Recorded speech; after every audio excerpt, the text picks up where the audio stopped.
Hello Hasbro fans, this is Sup for Destroyers back again with yet another Star Wars action figure review, and in this review taking a look at the vintage collection figure. Originally released back in 2011 I believe, it's Han Solo in his Bespin variation.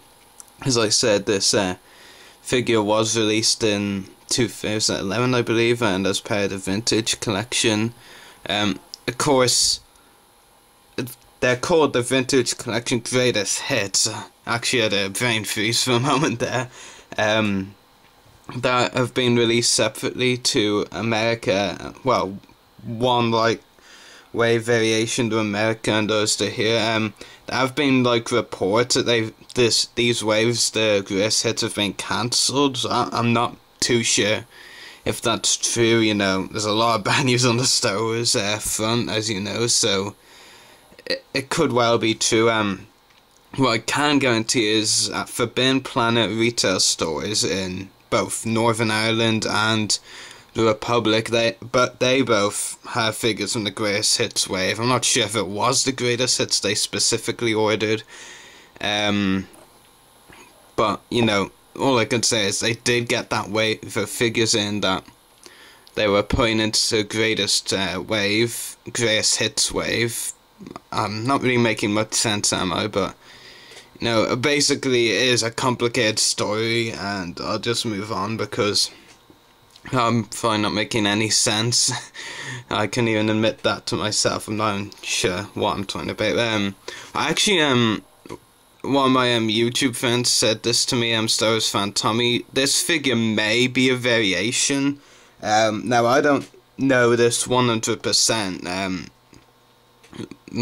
Don't take my word for anything, but apparently there was a version originally released when the Bespin Han Solo outfit was originally released. There was a different variation, not really that much different, but a not so good face sculpt, and then apparently this is a variation of that figure and has the better face sculpt. And I will admit, I mean, the likeness to Harrison Ford, I can't actually get much better than that. It is actually an incredibly good likeness, so you know, maybe I do have a variation and that was released after the original Han Solo and Bespin outfit. You know, I'm not 100% certain on that, but from what Tommy has told me, I believe it is actually a variation, which is pretty interesting.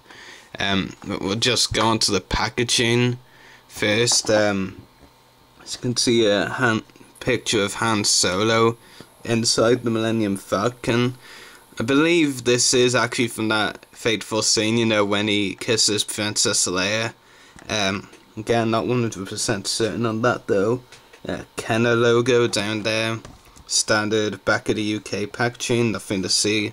We really do need to take these stickers off at the back of the UK packagings actually.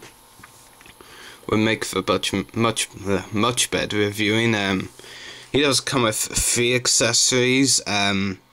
He comes with a pair of goggles, as you can see here.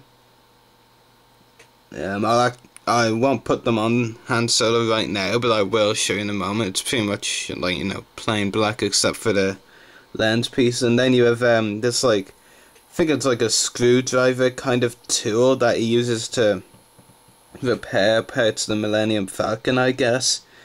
Come to think of it, I do remember a scene where, you know, he and Chewbacca and all are trying to repair the Falcon, so yeah, I'm pretty sure his device used for, you know, fixing things inside a ship, because, you know, it definitely doesn't look like a gun. He does come with his standard blaster pistol as well, which has some really nice detailing.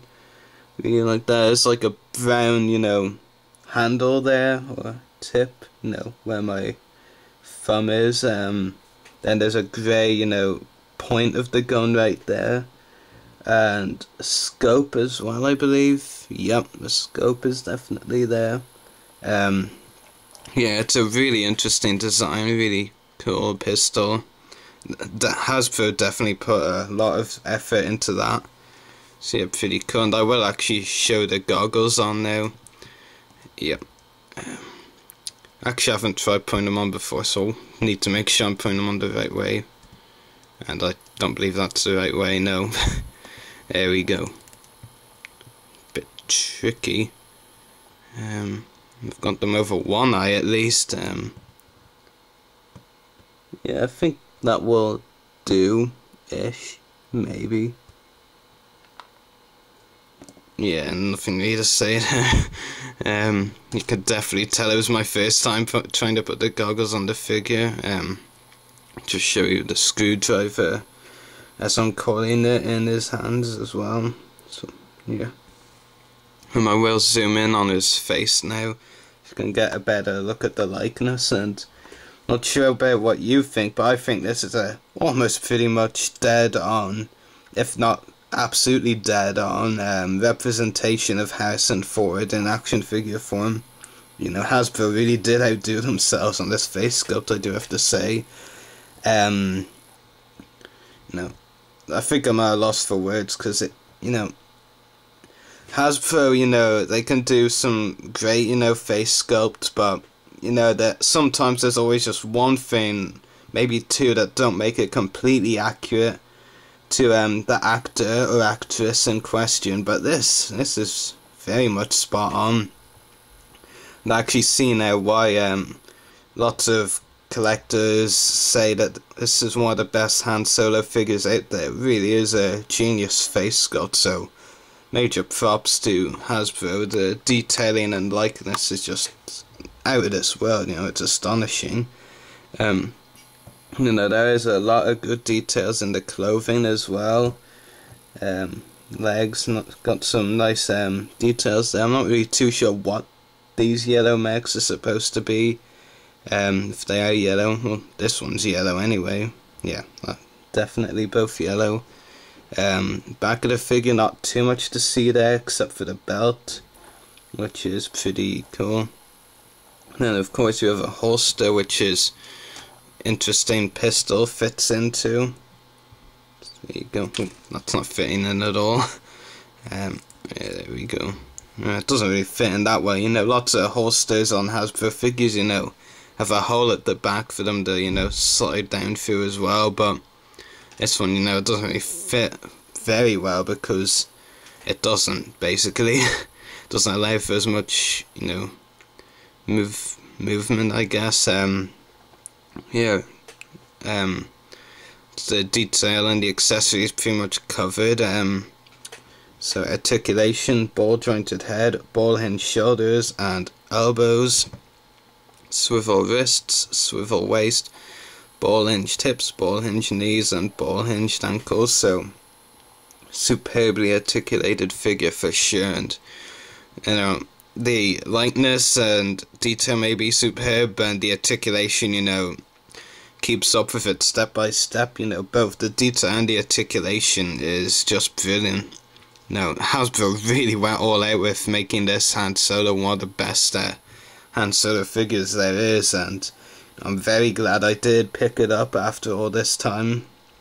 So, yeah, I would, you know, I think I'd be very critical not to give it full marks. So, yeah, definite 10 out of 10. There really is just nothing wrong with the figure.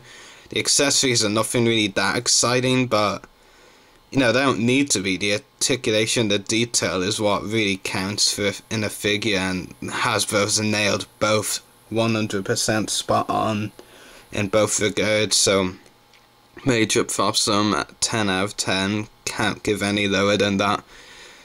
This year is actually the 30th anniversary of Return of the Jedi, so I'm thinking for my next several reviews, whether on Hasbro or Lego, I'll devote them to Return of the Jedi, all of them. I haven't really done something like that before, you know, where I devote a wave of reviews, you know, several in a row, just to one specific theme, so that'll be interesting.